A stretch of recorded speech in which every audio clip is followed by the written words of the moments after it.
Quase 50 anos depois do abandono do regime de câmbio fixo centrado no dólar, ainda é possível, recorrentemente, observarmos debate em torno do Acordo de Bretton Woods e do regime cambial criado por ele, e questionamentos sobre se seria possível reconstituir alguma coisa naqueles moldes, ou mesmo se seria possível manter o câmbio fixo por mais tempo. Vamos ver, à luz do debate teórico que nós tratamos anteriormente, discutir na perspectiva do Krugman e dos seus autores o balanço do que foi possível avaliar a partir dos desdobramentos dos anos 70 em diante, que é um período conturbado de crises, de choques na década de 70, choques no primeiro e segundo do petróleo, os anos 80, a política de desinflação nos Estados Unidos, a recessão no começo da década, a retomada com as políticas expansionistas e bélicas, o chamado keynesianismo bélico do governo Ronald Reagan, a crise da dívida externa nos países periféricos, a intensificação da globalização a partir dos anos 80, a recorrência de crises financeiras nos anos 90 nos países emergentes em desenvolvimento, a queda do Muro de Berlim, o desmonte do bloco soviético, tantas transformações econômicas e políticas emergiram neste período, a própria transformação da China numa grande potência global, né, que o tempo que nos separa da época do padrão dólar-ouro e da Guerra Fria já é bastante largo e dificilmente seria razoável imaginar a reprodução dos mesmos modelos e do mesmo padrão nas décadas que se seguiram. Ainda assim, vamos ver os argumentos dos autores. Lembrem-se, um argumento central dos defensores do câmbio flutuante era a busca de maior autonomia da política monetária. Pois bem, qual é o balanço que Krugman, Obstfeld e Melitz fazem? Primeiro, que as taxas de câmbio flutuantes levaram a uma divergência internacional muito maior das taxas de inflação, o que era óbvio, cada um podendo perseguir, deixando suas taxas de câmbio flutuarem, retomando a sua política monetária, cada país pode, entre aspas, escolher. É bem verdade que, como em todos os processos sociais e econômicos, há uma assimetria.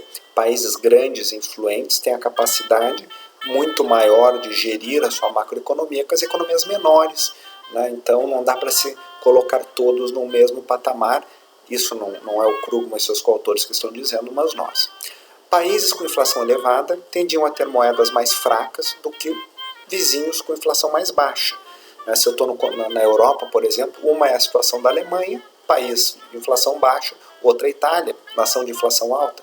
A inflação italiana só vai cair em grande medida em todo o contexto de integração monetária e financeira europeia, particularmente depois do Tratado de Maastricht. Até então, o sul da Europa, de um modo geral, Grécia, Itália, Espanha, Portugal, eram países com inflação muito mais alta do que os países do norte.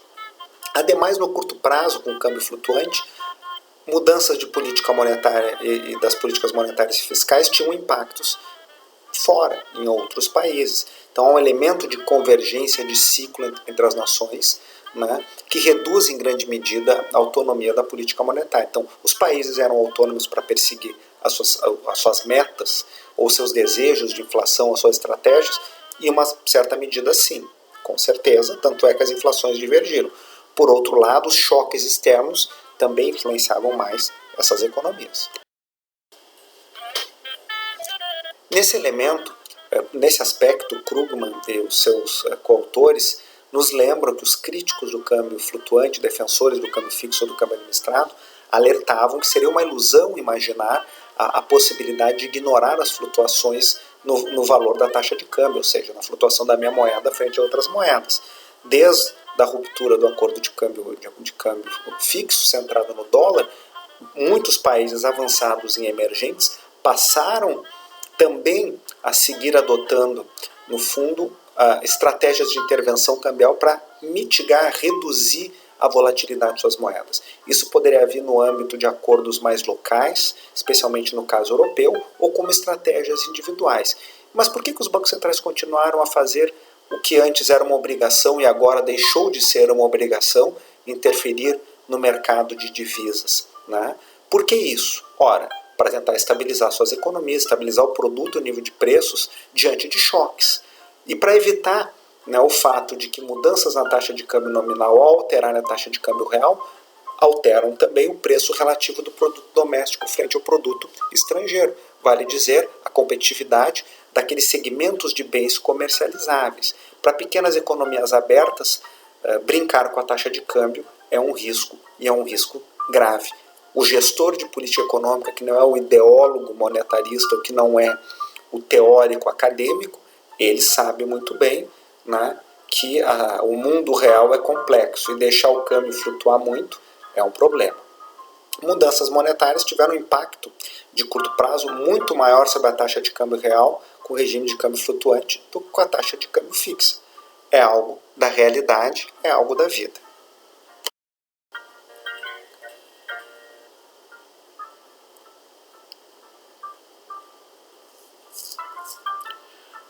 Nós vimos desde o item 1 que mesmo, desde o final dos anos 40 até recentemente, o dólar segue sendo a divisa de referência.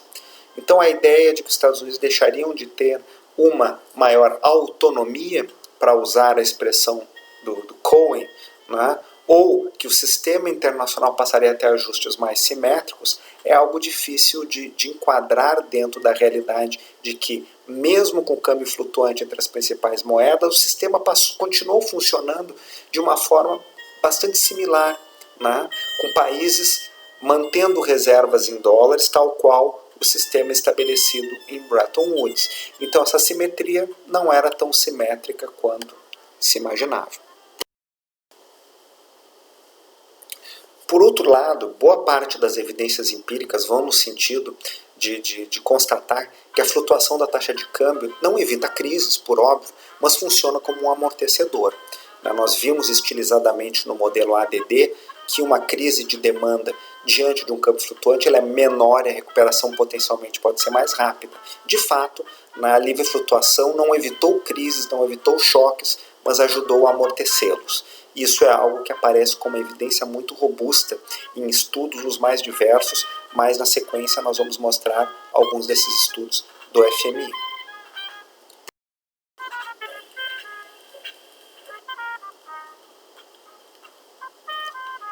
É inequívoco o fato de que as taxas de inflação subiram nos anos 70, até começo dos anos 80, período de 2 choques de petróleo.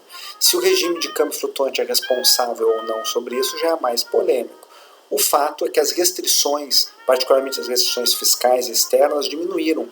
Os países puderam lidar com maior autonomia relativa sempre, de busca de objetivos, mas na prática as restrições têm a ver com o tamanho, com a estrutura de cada economia. Os altos déficits orçamentários marcaram os anos 80, por exemplo. Então, o temor da perda de controle, nos anos 70 até se observou. Na sequência, os países foram criando regras de política monetária, como o sistema de metas de inflação, e regras fiscais para tentar contornar isso.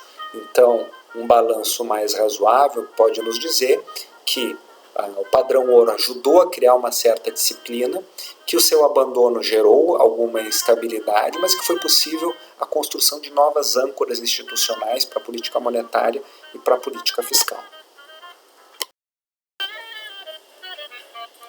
Também não há dúvida de que os preços macroeconômicos fundamentais se tornaram muito mais voláteis nesses anos.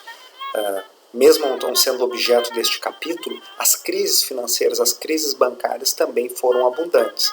Da mesma forma que a instabilidade cambial e das taxas de juros cresceram os instrumentos para mitigar essa volatilidade. Todo o mercado de derivativos financeiros foi se tornando cada vez mais sofisticado. Por um lado, criando alternativas para conviver com essa volatilidade e, por outro, redobrando o processo de instabilidade.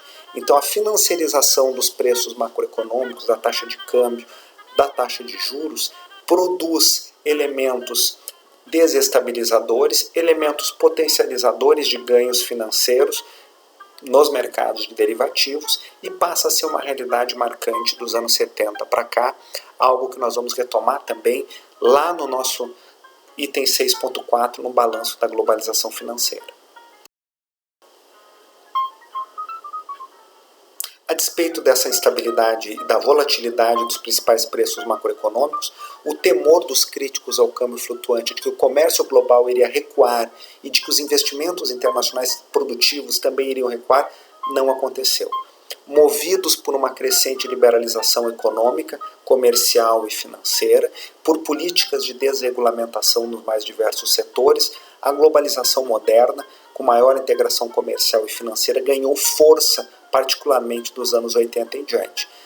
Porém, as recorrentes crises financeiras e os resultados pífios em termos de crescimento, distribuição de renda e estabilidade macroeconômica e também social produziram nas últimas décadas frustrações crescentes com o processo de globalização, particularmente depois da crise financeira global de 2007 a 2009, ganhou intensidade o debate em torno disso e, na prática, nós assistimos um recuo da globalização.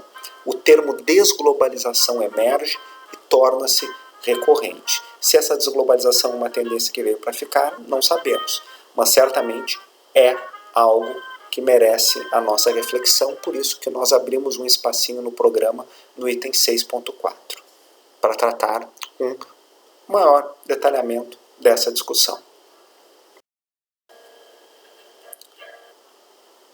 O temor da falta de coordenação de política econômica de fato se observa, mesmo com a criação de instituições oficiais multilaterais, fóruns como o G5, que vira G7, que vira G8, a ampliação para G20, a mudança nessa organização em termos dos principais países procurarem coordenar ações, o sistema é estruturalmente assimétrico e hierarquizado.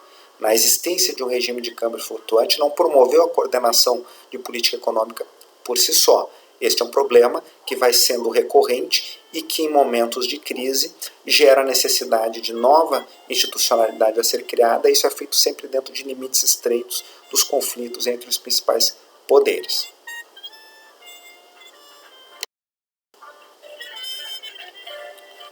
Mas, afinal de contas, para os autores, será que a maior parte dos países poderia manter um regime de câmbio fixo, ou essa é a opção principal para o Krugman, Obstfeld e Elites? Manter taxas de câmbio fixas no longo prazo é alguma coisa difícil, exige um compromisso de gestão macroeconômica, às vezes ajustes deflacionários dolorosos, contenção fiscal, em alguns momentos controle sobre os movimentos de capitais, que isoladamente uma economia tem dificuldade de fazer.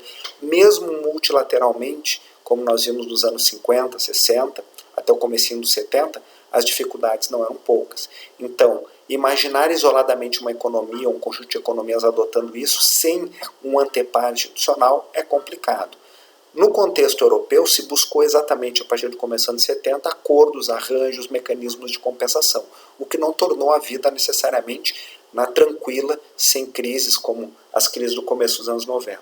Mesmo depois com a constituição do euro, tema que nós vamos ver logo na sequência, a instabilidade seguiu acontecendo e as dificuldades de coordenação também.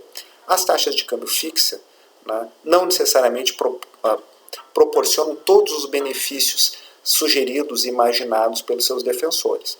Porém, as flutuantes também geram problemas. O debate é permanente. O que é melhor? Fixo ou flutuante? Fixo ou flutuante? Vamos fazer um balanço a partir de alguns estudos, como veremos os do FMI logo na sequência.